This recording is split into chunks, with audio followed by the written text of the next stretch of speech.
All right, we're going to talk as soon as we have, let me know as soon as we have Sebastian Gorka on the line, and we will talk to him about the news of the day, because there's a lot of stuff going on. Obviously, the North Korea thing is, they keep saying it's heating up, and it's really rhetoric so far. I did like the Kim Jong-un saying he was going to send missiles off the coast of Guam. Basically, the missiles that he's talking about are not very accurate.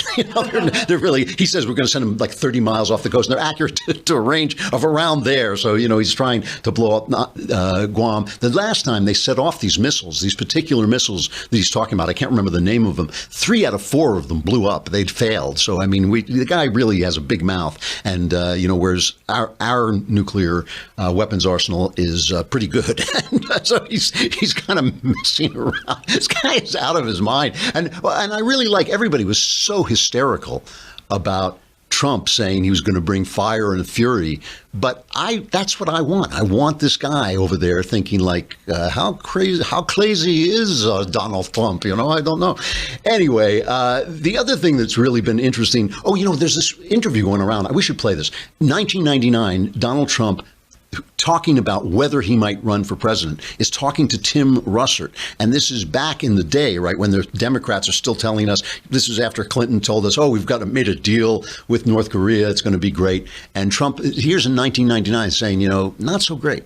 You say that you, as president, would be willing to launch a preemptive strike against North Korea's nuclear capability. First, I'd negotiate. I would negotiate like crazy, and I'd make sure that we tried to get the best deal possible.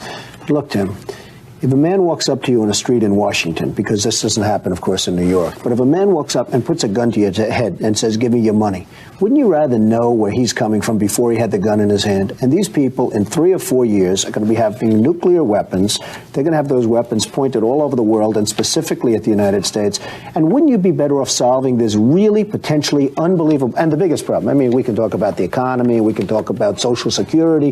The biggest problem this world has is nuclear proliferation. And we have a country out there in North Korea, which is sort of wacko, which is not a bunch of dummies, and they are going out and they are developing nuclear weapons. And they're not doing it because they're having fun doing it. They're doing it for a reason.